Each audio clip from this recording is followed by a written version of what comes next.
Vinimos al Jardín Botánico de Montreal a ver tulipanes, pero resulta que nos llevamos una sorpresa. Vimos un zorro libre caminando entre el Jardín Botánico. Miren esto que estamos viendo.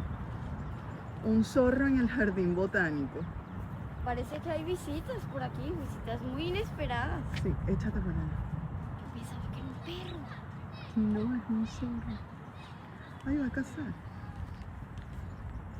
Ah, sí, está bueno, está bueno.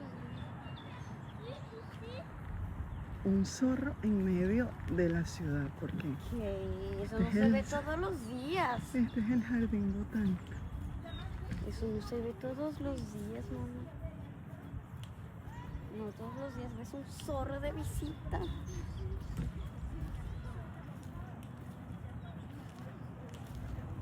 Pensaba que era un perro. No, es un zorro.